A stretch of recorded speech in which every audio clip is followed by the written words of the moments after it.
আজকে আমি অনেক মজার একটি শুটকি রেসিপি শেয়ার করছি। আশা করি আপনাদের কাছে ভালো লাগবে। যারা শুটকি খেতে বেশি পছন্দ করেন, তাদের কাছে তো এই রেসিপিটি অনেক বেশি মজাদার হবে। চলুন যাই আমার আজকের রেসিপিতে আমি কিভাবে তৈরি করছি। আসসালামু আলাইকুম, ওয়েলকাম টু মনিস কুকবুক। এখানে আমি পাতিল বসিয়ে দিয়ে পরিমাণ মতো তেল দিয়ে দিচ্ছি। তেল যখন গরম হয়ে আসবে তখন আমি 1 কাপ পরিমাণ পেঁয়াজ কুচি দিয়ে দিয়েছি। পেঁয়াজকে আমি একদম একটু গোল্ডেন ব্রাউন করে নিব নাড়াচাড়া করে। বেশিরভাগ মানুষই কিন্তু শুটকি অনেক বেশি পছন্দ করে থাকে। যারা ফেনী নোয়াখালীর দিকে আছেন তারা তো অনেক বেশি পছন্দ করেন শুটকি। হালকা ব্রাউন কালার যখন হয়ে এসেছে এখন আমি দিয়ে দিছি 1 চা চামচ মরিচ পাউডার।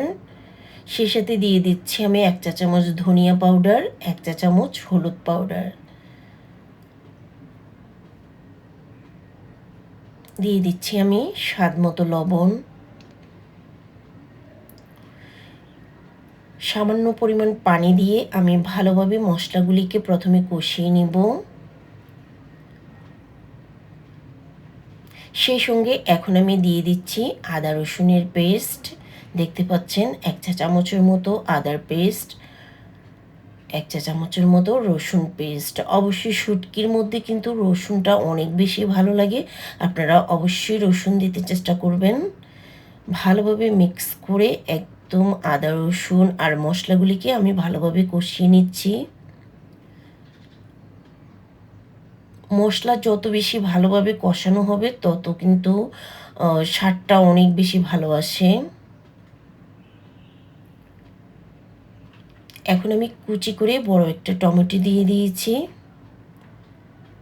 টমেটো একদমই অপশনাল। যদি আপনারা পছন্দ করেন শুটকিতে টমেটো তাহলে দিবেন, আর না হলে না দিলে কোনো সমস্যা নেই। এখন আমি দিয়ে দিচ্ছি 5-6টা মতো কাঁচামরিচ। এভাবে কাঁচামরিচকে একটু ভেঙে দিবেন যাতে আর ফুটে গিয়ে চোখে মুখে না আসে। ভালোভাবে আমি মিক্স করে নিচ্ছি টমেটোকে মশলার সঙ্গে। আজকে আমি রূপচাঁদার শুটকি দিয়েই তৈরি করছি। রূপচাঁদার শুটকি প্রথমে আমি ভালোভাবে ওয়াশ করে নিয়েছি আর গরম পানি দিয়ে, আর গরম পানিতে আমি অনেকক্ষণ 10 to 15 মিনিটস পর্যন্ত আমি লবণ দিয়ে ভিজিয়ে রেখেছিলাম। তারপরে ভালোভাবে কয়েকবার ওয়াশ করে নিয়েছি। অবশ্যই আমরা শুটকি রান্নার সময় গরম পানি দিয়ে ওয়াশ করে নেব। এখানে বড় একটি রূপচাঁদার শুটকি ছিল। আমি এখন মশলা যখন কষানো হয়ে গেছে ভালোভাবে তখন শুটকিটা দিয়ে দিয়েছি। ভালোভাবে মিক্স করে নিচ্ছি এখন।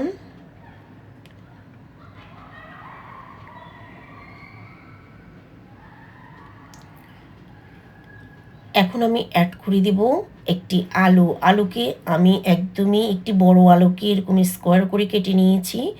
আমরা শুটকির সাথে অনেক কিছু তৈরি করতে পারি, বেগুন, আলু আরও অনেক অনেক কিছু। আজকে আমি আলু দিয়ে তৈরি করছি। আলু দিয়ে তৈরি করলে কিন্তু শুটকি অনেক বেশি ভালো লাগে খেতে।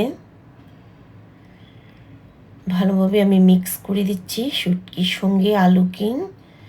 মিডিয়াম জালে আছে এখন। এই শুটকি কিন্তু নরম আছে, বেশি পরিমাণ সেদ্ধ করা লাগবে না, এমনিতেই শুটকি নরম হয়ে যাবে। 5-6 মিনিটের মতো আমি প্রথমেই দেখতে পাচ্ছেন কষিয়ে নিচ্ছি।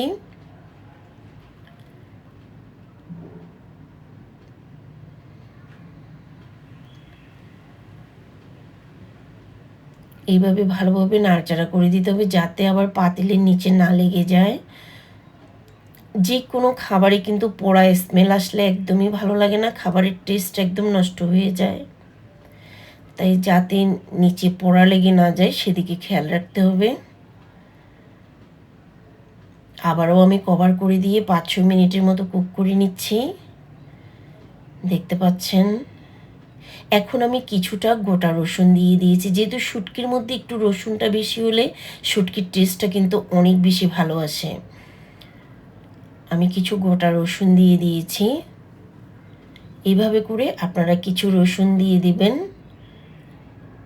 একদমই মাখো মাখো করে আমি আজকে শুটকিটা তৈরি করছি। কভার করে দিয়ে আরও কয়েক মিনিট আমি রান্না করে নিয়েছি। দেখতে পাচ্ছেন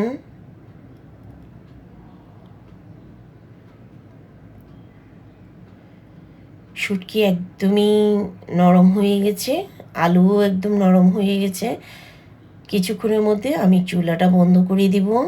আপনারাও অবশ্যই এইভাবে তৈরি করবেন। আর এই শুটকি, যারা শুটকি পছন্দ করেন তারা তো অনেক বেশি পছন্দ করবেন। আমার শুটকির মজাদার রেসিপিটি তৈরি হয়ে গেছে। আশা করি আপনারাও এইভাবে বানিয়ে নেবেন। তো আজ এ পর্যন্ত, দেখা হবে অন্য কোনো নেক্সট ভিডিওতে। সে পর্যন্ত সবাই ভালো থাকবেন, সুস্থ থাকবেন। আল্লাহ হাফেজ। আসসালামু আলাইকুম।